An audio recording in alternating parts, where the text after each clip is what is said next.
Hello everyone, welcome to Naira study hub. आप सब कैसे हैं? आई होप कि आप सभी अच्छे होंगे और अपनी स्टडी को कंटिन्यू कर रहे होंगे। फ्रेंड्स, आज का जो लेक्चर हो जाता है उसमें जो आपका सब्जेक्ट हो जाता है उससे सबसे पहले बात कर लेते हैं कि ये शैक्षिक मूल्यांकन क्रियात्मक शोध एवं नवाचार हो जाता है। इसमें हम लोग जो डिस्कस कर रहे हैं वो आपका मापन एवं मूल्यांकन के बारे में। ये आपका जो चैप्टर चल रहा है यानी शैक्षिक मापन एवं मूल्यांकन की अवधारणा, इस पर डिस्कस कर रहे हैं। तो सबसे पहले हम लोगों ने डिस्कस किया कि मापन क्या होता है। फिर से एक बार समझ लेते हैं कि मापन यानी मापन देखिए क्या होता है। मापन मूलतः तुलना करने की एक प्रक्रिया है। इसमें किसी भौतिक राशि की मात्रा की तुलना एक पूर्व निर्धारित मात्रा में की जाती है और इस पूर्व निर्धारित मात्रा को उस राशि विशेष के लिए मात्रक कहा जाता है। जैसे उदाहरण के तौर पे समझ लेते हैं। उदाहरण के लिए हम कह सकते हैं कि किसी पेड़ की ऊंचाई 10 मीटर है, तो हम उस पेड़ की ऊंचाई की तुलना 1 मीटर से कर रहे हैं, है ना। यही तो होता है कि भाई किसी पेड़ की ऊंचाई क्या हो गई, किसी पेड़ की ऊंचाई 10 मीटर है, ठीक है ना। किसी पेड़ की ऊंचाई 10 मीटर है, तो यानी हम तुलना कर रहे हैं उसकी किससे, तो हम कर रहे हैं यानी मीटर से उसकी तुलना कर रहे हैं। ये आपका क्या हो जाता है, तो ये आपका मापन हो जाता है। मापन किसी अज्ञात मात्रा या यूं भी कह सकते हैं कि मापन किसी अज्ञात मात्रा यानी जिसको हम नहीं जानते कि मात्रा, निश्चित मात्रा से तुलना करना हो जाता है। भाई पहले पेड़ था तो हम उसकी लंबाई नहीं जानते थे क्या लंबाई है, लेकिन जब हमने मीटर से उसकी तुलना कर दी तो हमको पता हो गया कि वो 10 मीटर है। तो यही तो है ना, यही तो मापन है। या यूं कह सकते हैं कि मापन किसी वस्तु या घटना की विशेषता के लिए एक संख्या निर्दिष्ट करना है कि भाई कोई घटना है, कोई चीज है। जैसे हम इसी पे पहले समझ लेते हैं, भाई हमने पेड़ के लिए हमको नहीं पता है कि इसकी ऊंचाई कितनी है, लेकिन जब हमने क्या किया, हमने जान लिया कि मीटर से हमने इसकी तुलना की तो 10 मीटर निकला। तो यानी यही चीज हो जाती है कि विशेषता के लिए एक संख्या निर्दिष्ट करना है और जिसकी तुलना अन्य वस्तुओं या घटनाओं से की जा सकती है, यही मापन कहलाता है। और अगर आप समझ लें थोड़ा सा और डिटेल में, तो मापन में वस्तुओं या घटनाओं की विशेषताओं को इस तरह से संख्याओं को शामिल करना, यानी कि शामिल है कि संख्या वास्तविकता को दर्शाती है। और अनिवार्य रूप से माप के पैमाने 4 प्रकार के होते हैं, जैसे नाम मात्र या श्रेणीबद्ध, क्रमिक, अंतराल और अनुपात। इस तरह से आप इसको कर सकते हैं। तो ये तो आपका हो गया मापन। अब अगर मूल्यांकन की बात कर लेते हैं, तो मूल्यांकन क्या होता है, तो मूल्यांकन को समझ लेते हैं अब, ठीक है ना। तो मूल्यांकन वो होता है, देखिए यहाँ पे पहले हम मूल्यांकन को समझेंगे। तो मूल्यांकन छात्रों के व्यवहार में विद्यालय द्वारा लाए गए परिवर्तनों के विषय में प्रमाणों के संकलन और उसकी व्याख्या करने की प्रक्रिया ही क्या कहलाती है, तो मूल्यांकन कहलाती है। यानी मूल्यांकन एक ऐसी प्रक्रिया है जो किसी कार्यक्रम की आलोचनात्मक जांच करती है और परिणामों के बारे में जानकारी एकत्र करती है। यानी मूल्यांकन कैसे होता है, जैसे बच्चा कितना सीख चुका है। आप सीखते सीखते एक टाइम आता है तो आपका टेस्ट होता है ना। फिर आपके एग्जाम होते हैं, किस लिए होते हैं, मूल्यांकन करने के लिए कि आपको कितना आया है। जितना आया है ठीक है, जितना नहीं आया है उसके बारे में आपको आगे बताया जाएगा, समझाया जाएगा। इसीलिए तो मूल्यांकन होता है ना। जैसे आपको क्या चीजें आ रही हैं, आपने खुद से अपना मूल्यांकन किया। जैसे आपने कुछ पेपर सॉल्व किए और आपने स्टडी की, ठीक है, और उसके बाद आपने खुद से अपना मूल्यांकन किया कि हमें ये चीजें आ रही हैं, अभी हमारे में कौन सी कमी रह गई, अभी हमारे में ये चीज की कमी रह गई है। ये क्या होता है, ये मूल्यांकन होता है, ठीक है ना। अब अगर बात हम कर लेते हैं कि इस तरह से भी समझ सकते हैं कि मूल्यांकन क्या होता है, कि अंकन करने की व्यवस्थित प्रक्रिया से है कि आप क्या करते हैं और किसी चीज के मूल्य, योग्यता या मूल्य के बारे में निर्णय पर पहुंचने के लिए इसे कैसे करते हैं। तो ये भी क्या हो जाता है कि मूल्यांकन के अंतर्गत ही आता है और मूल्यांकन के जरिए छात्रों को अपनी शैक्षिक प्रगति का ज्ञान होता है। देखिए मूल्यांकन में क्या होता है कि छात्र, देखिए पहले शिक्षक तो जान ही जाते हैं, जैसे शिक्षक ने क्या क्या टेस्ट लिया, ठीक है ना, क्या क्या शिक्षक ने टेस्ट टेस्ट लिया, एग्ज़ाम लिया, है ना, एग्ज़ाम आप लोगों के सबके हुए, टेस्ट भी होते हैं, तो शिक्षक ने लिया, उनको पता चल गया कि हमारे छात्र में किस चीज़ की कमी है और क्या-क्या चीज़ें छात्र ने सीख ली है, उन सभी चीज़ों का ज्ञान हो जाता है। तो शिक्षक को तो ज्ञान होता ही होता है, प्लस किसको, छात्र को भी ज्ञान होता है कि उसमें क्या चीज़ की कमी है और क्या चीज़ों की उसमें पूर्ति हो चुकी है, ये भी तो है ना। तो इस तरह से आपका ये मूल्यांकन हो जाता है। और अगर बात की जाए मूल्यांकन यानी मूल्य का अंकन करना, मूल्यांकन कहलाता है, क्या कहलाता है, यानी मूल्यांकन का तात्पर्य क्या हो जाता है, मूल्य का अंकन करना, मूल्य का अंकन करना मूल्यांकन कहलाता है, ठीक है ना। तो यहाँ तक आपका हो गया। आज हम लोग डिस्कस किस पे करने वाले हैं, तो डिस्कस करने वाले हैं शैक्षिक अनुसंधान में मूल्यांकन की आवश्यकता। तो अगर हम अनुसंधान की बात करें, पहले अनुसंधान की बात कर लेते हैं, ठीक है ना। तो इसका मतलब क्या होता है, तो इसका मतलब ये होता है कि अनुसंधान मानव जीवन को गति देने और दिशा निर्देशित करने में बहुत ज़रूरी हो जाता है। आज अनुसंधान के माध्यम से ही, यानी अनुसंधान के जरिए से ही नई नई तकनीकों का जन्म हो रहा है ना। उद्देश्यों की पूर्ति है तो सरल, यानी उद्देश्यों की पूर्ति के लिए क्या है, सरल साधनों को प्राप्त करना मानव स्वभाव है। अब जैसे आपने कोई चीज सीखने स्टार्ट की, लेकिन वो उस किस लैंग्वेज में है, बहुत टफ लैंग्वेज में, तो आप क्या करते हैं, उसको सरल करने की कोशिश करते हैं, सरल भाषा में सीखते हैं। किसमें सीखते हैं, सरल भाषा में सीखते हैं। यानी या मान लीजिए आपका कोई मैथ का क्वेश्चन हो जाता है, ठीक है ना, आप उसको सीख रहे हैं, तो उसमें क्या करेंगे, आप उसके टुकड़े पहले करेंगे। सीखने के लिए एकदम से आप पूरा आंसर आप अच्छे से नहीं सीख पा रहे हैं, तो क्या करेंगे, आप उसको तोड़ेंगे, कई टुकड़ों में विभाजित करेंगे। फिर जब टुकड़ों में विभाजित करेंगे तो चीजें समझ में आने लगेंगी, फिर आप उसको एक में मिक्स कर देंगे। यही तो हुआ ना। क्योंकि क्या है, कहने का मतलब यह है कि तकनीकी का जन्म ही इसलिए हुआ है, यानी नई नई तकनीकों का जन्म हो रहा है, किस उद्देश्य से, तो उद्देश्यों की पूर्ति जो है वो सरल साधनों को प्राप्त करने के लिए। अब भाई आपके आसपास में बहुत सी ऐसी चीजें हैं जिसमें आप सरलता प्राप्त करना चाहते हैं, जैसे आपका हो गया, आपके घर में बहुत सी ऐसी चीजें हैं जिसको पहले आप हाथ से करते थे, वो चीजें आप अपने आप से स्वयं से करते थे, लेकिन आपके आसपास में आज वो हर एक चीज है जो आप हाथ से नहीं, यानी आप मशीनरी से कर रहे हैं वो वर्क, है ना, यही चीज है ना। तो ये किसके लिए, ये अनुसंधान की जो खोज हुई तो किस लिए हुई, क्योंकि आपको उसमें सरलता चाहिए थी, है ना, उसमें क्या है, सरलता भी मिली, टाइम की भी बचत हुई, इन सब चीजों की, और एनर्जी भी बची, है ना। तो ये चीजें हो जाती हैं। अब अगर बात करें कि यहाँ पे देख लेते हैं, आपका यहाँ पे हो जाता है शैक्षिक अनुसंधान मूल्यांकन की आवश्यकता, इसके बारे में हम लोग पढ़ रहे हैं।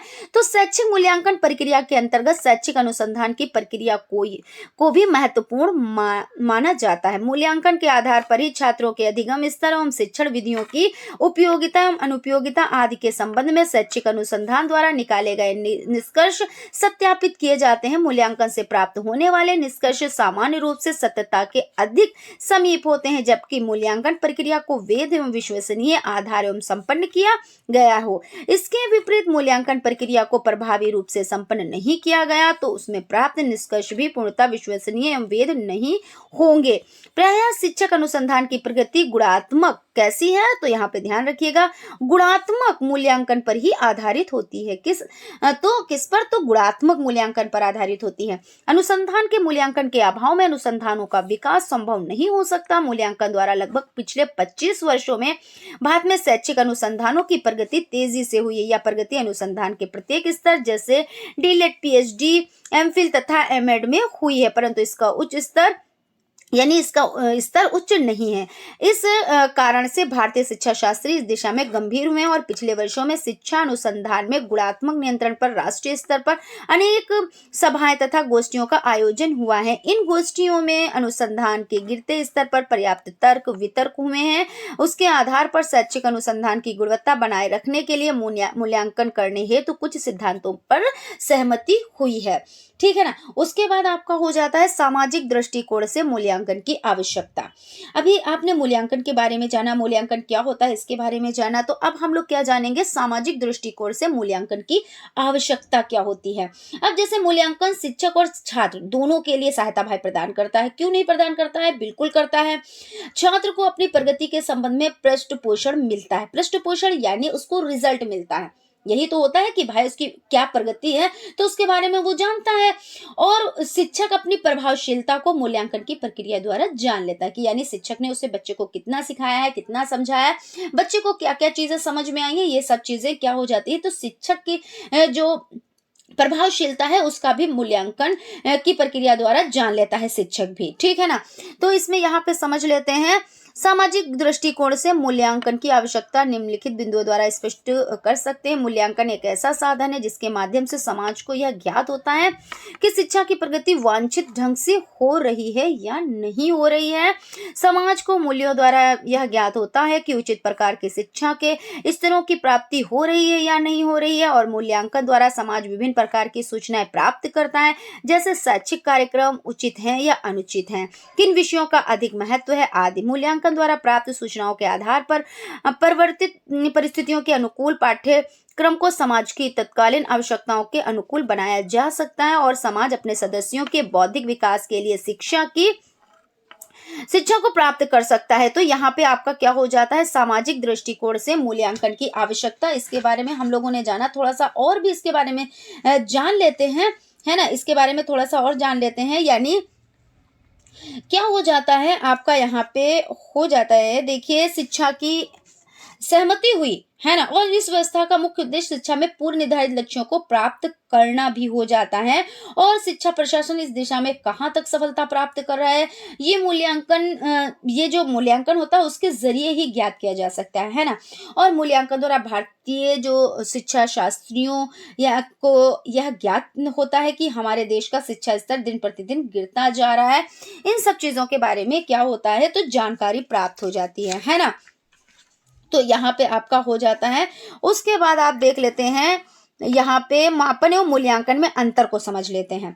तो मापन एवं मूल्यांकन में अंतर, अगर इसकी बात की जाए तो अंतर की अगर बात की जाए तो यहाँ पे समझ लेते हैं, अंतर की बात की जाए तो मापन और मूल्यांकन में अंतर, मापन के अंतर्गत किसी व्यक्ति अथवा वस्तु के गुणों और विशेषताओं का मात्र वर्णन ही किया जाता है। यानी मापन में क्या किया जाता है कि व्यक्ति के जो यानी मापन के अंतर्गत किसी व्यक्ति और वस्तु के गुणों, यानी व्यक्ति हो या वस्तु हो, इसके गुणों का, किसमें, तो मापन की बात कर रहे हैं, यहाँ पे मापन की बात कर रहे हैं। तो यहाँ पे व्यक्ति के वस्तु या गुणों और उसकी विशेषताओं का सिर्फ वर्णन किया जाता है। यानी व्यक्ति वस्तु गुणों की विशेषताओं का सिर्फ क्या किया जाता है, तो वर्णन किया जाता है ना। और अगर बात किया जाए मूल्यांकन में, तो मूल्यांकन के अंतर्गत उस व्यक्ति और वस्तु के गुणों और विशेषताओं की जरूरतों के बारे में बात की जाती है। यानी यहाँ पे क्या है कि वहां पे जो आपका मापन हो जाता है उसमें क्या होता है, उसमें वस्तु के गुण और विशेषताओं का, सिर्फ विशेषताओं और गुणों का वर्णन किया जाता है। लेकिन मूल्यांकन में क्या किया जाता है, व्यक्ति के वस्तु के गुणों और विशेषताओं की जरूरतों के बारे में बात की जाती है। तो मापन मूल्यांकन का ही एक अंग है। अगर बात की जाए तो मापन क्या है, मापन जो आपका हो जाता है वो मूल्यांकन का ही एक अंग है। किसका अंग है, तो मूल्यांकन का ही एक अंग हो जाता है, ठीक है ना, अंग हो जाता है। तो यहाँ तक आपका क्लियर हो गया। अब चलते हैं इसके अंतर को समझ लेते हैं। तो इस पे पहले थोड़ा सा डिटेल में जान लेते हैं, उसके बाद इसके अंतर को देखते हैं।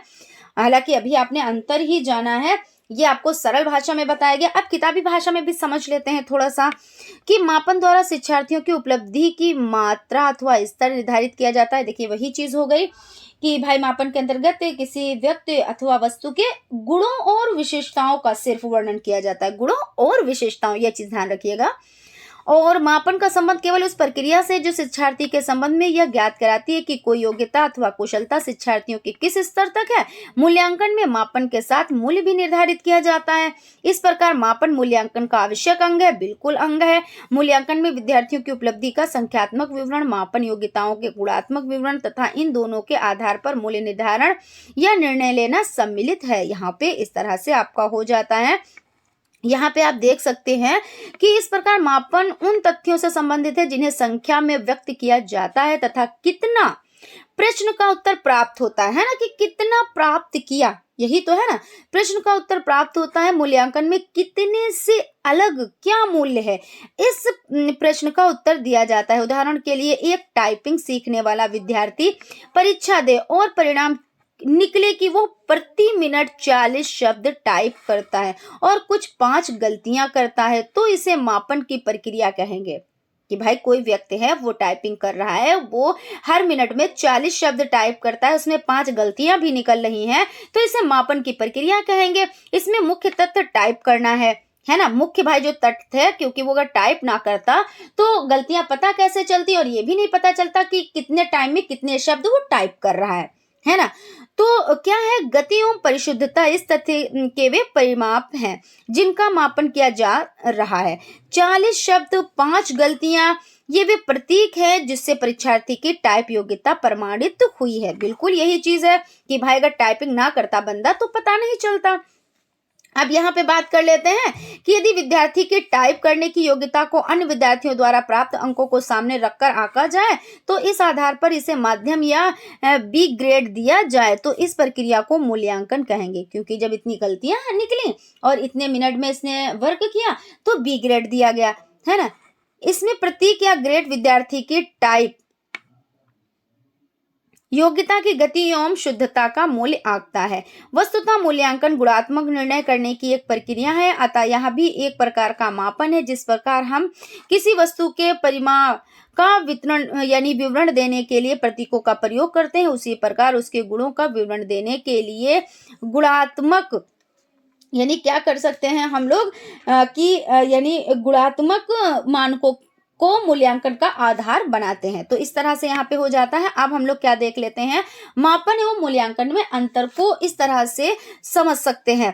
तो इसमें देख लेते हैं, मापन एक भौतिक पदार्थ के गुण अथवा विशेषताओं के परिणाम को अंकात्मक रूप देने की प्रक्रिया है। और मूल्यांकन क्या है, मूल्यांकन व्यक्ति के संबंध में क्या अच्छा है क्या बुरा है अर्थात गुण दोषों के संदर्भ में अवलोकन करने की प्रक्रिया है या क्रिया है, ठीक है ना। मापन संख्यात्मक मूल्य है और मूल्यांकन में संख्यात्मक तथा गुणात्मक मूल्य दोनों को ही सम्मिलित किया जाता है। और इसमें क्या है, इसके देखिए, इसके द्वारा कितने उद्देश्य प्राप्त हुए इसकी जानकारी होती है, यानी मापन में कितने उद्देश्य प्राप्त हुए हैं इसकी जानकारी होती है। और इसके द्वारा यानी मूल्यांकन के द्वारा, यहाँ पे देखिए मूल्यांकन देख रहे हैं, तो मूल्यांकन के द्वारा संख्यात्मक तथा गुणात्मक दोनों का सम्मिलित किया जाता है और उसके बाद इसके द्वारा उद्देश्यों की पूर्ति किस सीमा तक हुई है ये ज्ञात होता है। और मापन ये साधन है, साध्य नहीं है। क्या है, ये साधन है लेकिन साध्य नहीं है। और मूल्यांकन ये अपने आप में एक साध्य है, साध्य मतलब गोल, है ना। और मापन द्वारा किसी के बारे में स्पष्ट धारणा नहीं बना सकते। मापन के द्वारा क्या कर सकते हैं, किसी की स्पष्ट धारणा नहीं बना सकते, लेकिन मूल्यांकन द्वारा स्पष्ट धारणा बनाई जा सकती है। कहा जा सकता है कि छात्र समग्र रूप से कैसा है। बिल्कुल, क्योंकि जब आप मूल्यांकन बच्चे का करेंगे तो आपको पता चल जाएगा कि हाँ बच्चे ने कितना प्रोग्रेस किया है। तो इसमें तो आप कर सकते हो ना, एक धारणा बनाई जा सकती है। और मापन का कार्य साक्ष्यों का एकत्रीकरण है और इसका कार्य साक्ष्यों के विश्लेषण से निष्कर्ष प्राप्त होता है। तो क्या है, मापन क्या है कि साक्ष्यों का एकत्रीकरण है। आपने साक्ष्य किया, जैसे अभी पेड़ का हमने एग्जाम्पल दिया कि एक पेड़ था तो वो 10 मीटर था, तो नहीं पता था, लेकिन जब मीटर से इसको आंका गया तो रिजल्ट निकला कि ये 10 मीटर है। लेकिन इसमें क्या हो जाता है कि जो मूल्यांकन हो जाता है तो इसमें क्या हो जाता है, साक्ष्यों के विश्लेषण से निष्कर्ष प्राप्त होता है कि बच्चे ने कितना सीखा, अध्यापक ने कितना सिखाया। तो इसमें अध्यापक को भी पता चल जाता है कि हमने कितना सीखा है, कितना सिखाना बाकी है। और बच्चे को ये चीज हो जाती है कि हमने कितना सीखा और अभी हमारे में क्या कमी रह गई है ना, यही तो है ना। और इसका कार्य केवल अंक प्रदान करना है, यानी जो अंक ही तो प्रदान करोगे कि भाई अभी एग्जाम्पल दिया तो उसमें 10 अंक आपको मिलेगा कि 10 मीटर है, यही तो है ना। तो इसमें सिर्फ अंक प्रदान करना है। और मूल्यांकन में इसमें अंक प्रदान करने के बाद मूल्यों का निर्धारण किया जाता है, जैसे अंक के अलावा कौन सा स्थान प्राप्त किया है, क्योंकि इसमें बाद में आपको स्थान भी दिया जाएगा, है ना। तो यही चीज हो जाती है। मापन के द्वारा सार्थक भविष्यवाणी संभव नहीं है और मूल्यांकन परिणामों के आधार पर छात्र के संबंध में पूर्ण सार्थकता के साथ भविष्यवाणी की जा सकती है। मापन केवल मात्रात्मक होता है। मापन कैसा होता है? तो मात्रात्मक होता है, ये चीज याद रखिएगा। और मूल्यांकन मात्रात्मक तथा गुणात्मक दोनों होता है, ये चीज याद रखिएगा। वेरी वेरी इंपॉर्टेंट हो जाता है ये पॉइंट, जो है आप लोगों के लिए बहुत ज्यादा इंपॉर्टेंट हो जाते हैं कि मापन केवल मात्रात्मक है। मापन कैसा है? तो मापन मात्रात्मक है। और मूल्यांकन कैसा है? मात्रात्मक तथा गुणात्मक दोनों हो जाते हैं। इस तरह से आपका हो जाता है। अब हम लोग देख लेते हैं मापन और परीक्षण में अंतर को। ये आप लोगों के लिए बहुत ज्यादा इंपॉर्टेंट हो जाता है, इसलिए अच्छे से इसको समझिएगा। मापन का प्रयोग व्यापक रूप से विभिन्न मनोवैज्ञानिक शोध कार्यों में किया जाता है, ठीक है भाई। और परीक्षण, जबकि परीक्षण का क्षेत्र कैसा होता है? तो संकुचित होता है। मापन के किसी सामान्य प्रश्न का उत्तर देने का प्रयास किया जाता है और परीक्षण, जबकि परीक्षण के माध्यम से व्यक्ति विशेष के विषय में ज्ञान किया जाता है। उसके बाद है मापन का संबंध केवल भौतिक गुणों से होता है। मापन का संबंध किससे होता है? तो ये भी याद रखिएगा आप लोग कि भौतिक गुणों से होता है, जबकि परीक्षण का संबंध मानसिक एवं मनोवैज्ञानिक गुणों से होता है। और मापन में वस्तुओं को नियमानुसार संख्यात्मक रूप प्रदान कर परिभाषित किया जाता है, और जबकि परीक्षण में विभिन्न प्रकार के पदों को मानवीकृत करके प्रयोग में लाया जाता है। उसके बाद है मापन में भौतिक एवं मानसिक दोनों प्रकार के उपकरणों की आवश्यकता होती है, और जबकि परीक्षण का प्रयोग स्वयं उपकरण के रूप में किया जाता है। तो यहाँ पे आप लोगों का जो ये कंप्लीट हो जाता है मापन एवं परीक्षण, इसमें अंतर को देखा। और आज हम लोगों ने क्या क्या चीजों को डिस्कस किया, इसके पहले हम लोग डिस्कस कर लेते हैं एक बार फिर से, ठीक है ना। तो यहाँ पे हम लोगों ने सबसे पहले जाना कि मापन क्या होता है, उसके बाद जाना मूल्यांकन क्या होता है, और उसके बाद मापन एवं मूल्यांकन में अंतर को जाना, और उसके बाद यहाँ पे मापन एवं परीक्षण में अंतर को जाना। और ये भी जाना कि देखिए मापन क्या होता है, मूल्यांकन क्या होता है। और मूल्यांकन, देखिए मूल्यांकन का मतलब ही होता है मूल्य का अंकन करना। मूल्यांकन का मतलब क्या होता है? तो मूल्य का अंकन करना मूल्यांकन कहलाता है। क्या होता है? तो मूल्य का अंकन करना, मूल्य का अंकन करना, ठीक है ना। ये हो जाता है मूल्यांकन का मतलब हो जाता है। अगर इंग्लिश की बात की जाए तो इसको इवोल्यूशन कहते हैं। और मूल्यांकन क्या होता है? मूल्यांकन ये होता है कि जैसे कि कोई बच्चा है तो उसके बारे में हमको ये नहीं नॉलेज है कि बच्चे ने सीखा। जब हम उसका मूल्यांकन करते हैं तो हमें पता चल जाता है कि कितना बच्चे ने सीखा, तो इसके अकॉर्डिंग हम उसको देखें नंबर्स भी देते हैं, ग्रेड भी देते हैं, ठीक है ना। और उसमें उपचार भी करते हैं, यानी बच्चे को जो चीज नहीं आई है तो वो बच्चों को हम समझाते हैं। और मापन क्या होता है कि वो एक किसी चीज से मापी जाती है। जैसे कि हमने पेड़ का एग्जाम्पल दिया, देखिए फिर से हम कह रहे हैं क्योंकि हम इसका एग्जाम्पल दे चुके, तो इसी का एग्जाम्पल देके हम आपको समझाएंगे कि पहले नहीं पता था पेड़ ये कितना ऊंचा है, ठीक है ना, इसकी लंबाई क्या है। लेकिन जब इसको मापा गया तो ये निकला 10 मीटर, और जब निकला 10 मीटर तो हमने इसको किससे आंका? हमने इसको आंका मीटर से, है ना। इसको हमने आंका मीटर से, तो यानी ये हो जाता है मापन हो जाता है। इसके बारे में हम लोगों ने डिटेल में डिस्कस किया। और देखिए इस चैप्टर में सोपानों को जाना, यानी मूल्यांकन के जरिए छात्रों को अपनी शैक्षिक प्रगति का ज्ञान होता है, ये चीज जानी। और सोपान क्या होते हैं? मूल्यांकन के आधार पर छात्रों को शैक्षिक और व्यावसायिक निर्देशन दिया जा सकता है, और मूल्यांकन से छात्रों की रुचियों, अभिरुचियों और कुशलताओं, योग्यताओं, दृष्टिकोणों, व्यवहारों का ज्ञान संभव होता है ना। तो ये उसके सोपान हो जाते हैं। और अगर हम बात कर लेते हैं कि मूल्यांकन के आधार पर ये पता लगाया जाता है कि कितना ज्ञान अर्जित किया है और कितना उसे दिया जाना बाकी है। ये किस माध्यम से होता है? तो ये मूल्यांकन के माध्यम से होता है, क्योंकि ये चैप्टर का नाम ही मापन एवं मूल्यांकन है। तो हम इसमें यही चीजें हम लोगों ने इसी चीज पे डिस्कस किया कि मापन क्या होता है, मूल्यांकन क्या होता है, मापन कब होता है, मूल्यांकन कब होता है, इन सबके बारे में हम लोगों ने जानकारी जानकारी प्राप्त की और डिटेल में डिस्कस की। तो आई होप आप लोगों को चीज़ें अच्छे से समझ में आई होंगी। अगर कहीं पे कोई चीज़ समझ में नहीं भी आई है तो आप लोग इस पर आप कमेंट कर सकते हैं, हम उसका रिप्लाई आप लोगों को ज़रूर से ज़रूर देंगे, ठीक है ना। और हालांकि ये चीज़ें देखिए समझने की सिर्फ होती है कि मापन कहते किसको हैं। जब आपने सीख लिया कि मापन ये चीज़ होती है ना भौतिक राशियों को, यानी शैक्षिक मापन के प्रकार हो जाते हैं, मानसिक मापन, भौतिक मापन, मापन के प्रतीक हो जाते हैं। जैसे लंबाई क्या होती है तो मीटर में मापी जाती है ना, द्रव्यमान क्या होता है तो किलोग्राम में मापा जाता है, पदार्थ की मात्रा किस में मापी जाती है तो मोल में मापी जाती है, विद्युत धारा किस में मापी जाती है तो एम्पियर में मापी जाती है। तो इस तरह से मतलब ये सारी चीजें हो जाती है। तो हम लोगों ने इस पर डिटेल में डिस्कस कर लिया है। अब हम लोग जो आपका नेक्स्ट जो लेक्चर होगा उसमें क्या करेंगे, उसमें क्वेश्चंस को सॉल्व करेंगे। और क्योंकि जब एक चैप्टर कंप्लीट हो जाएगा तो हम सबसे पहले उसके जो क्वेश्चंस है उस पर वर्क करेंगे, उसके बाद नेक्स्ट आपका जो लेसन हो जाएगा उस पे वर्क करेंगे, ठीक है ना। तो फ्रेंड्स अगर अभी तक आप लोगों ने चैनल को सब्सक्राइब नहीं किया है तो सब्सक्राइब कर लें और बेल आइकन को भी ज़रूर प्रेस कर लें, क्योंकि आप लोगों की तैयारी हम चाहते हैं कि बहुत अच्छी हो और जिससे आप लोगों का बहुत ही अच्छा रिजल्ट आए। तो इसके लिए तो हम तो मेहनत कर ही रहे हैं, प्लस आप लोगों को भी मेहनत करनी रहेगी। क्यों करनी रहेगी, क्योंकि भाई देखिए हमारे सिर्फ मेहनत करने से आपको बेनिफिट नहीं मिलेगा। आपको बेनिफिट जब मिलेगा जब आप लोग हमारे साथ में मेहनत करेंगे। हम आपको पढ़ाते हैं तो आपको पढ़ना रहेगा, है ना। हम नोट्स बनवाते हैं तो आपको नोट्स बनाने रहेंगे। और हम आपसे कहते हैं कि आप क्लास पर डे अटेंड करो तो आपको क्लास अटेंड करनी रहेगी। तभी आप जब हमारा साथ देंगे तभी आपका उसमें बेनिफिट हो पाएगा, है ना। तो हम रोज इसलिए आप लोगों को ये चीजें बताते हुए चलते हैं कि नोट्स बनाएं, आप लोग रोज क्लास पर डे अटेंड करें, क्योंकि बूंद बूंद से सागर बनाएं। आप एकदम से सागर बनाने की कोशिश ये सही नहीं होती, क्योंकि इकट्ठा आप कोई भी चीज कोई अगर मान लीजिए कोई आपको बोझ लादना है तो आप क्या करेंगे, आप एकदम से बहुत बड़ा, जैसे मान लीजिए कोई कुछ कर रहा है, कोई किसी चीज की ट्रेनिंग ले रहा है तो क्या मतलब वो एकदम से सीख गया, है ना। ऐसा नहीं है, एकदम से कोई नहीं सीखता है। मान लीजिए भारोत्तोलक कोई सीख रहा है तो उसमें क्या है, वो उन्होंने पूरा 130 150 किलोग्राम का जो है वजन उठा लिया नहीं, उन्होंने पहले थोड़ा सा उठाया, फिर थोड़ा, फिर थोड़ा, फिर आगे बढ़ते बढ़ते बढ़ते बढ़ते फिर 130 किलोग्राम वजन उठाया, फिर 150 किलोग्राम वजन उठाया, है ना। तो इस तरह से आप वर्क करें, थोड़ा थोड़ा पढ़ें, एकदम से बोझ ना बनाएं, उसको बहुत ज़्यादा डिफिकल्ट ना करें। और चीज़ें जब रोज़ सीखेंगे तो वो डिफिकल्ट भी नहीं होगा, बड़ी ईजिली वे में आप लोग चीज़ों को सीख जाएंगे, ठीक है ना। तो फ्रेंड्स अगर अभी तक आप लोगों ने चैनल को सब्सक्राइब नहीं किया है तो चैनल को सब्सक्राइब कर लें। अगर आपको क्लासेस अच्छी लगती है तो प्लीज़ एक लाइक भी ज़रूर करें, क्योंकि आपका एक लाइक हमें मोटिवेट करता है।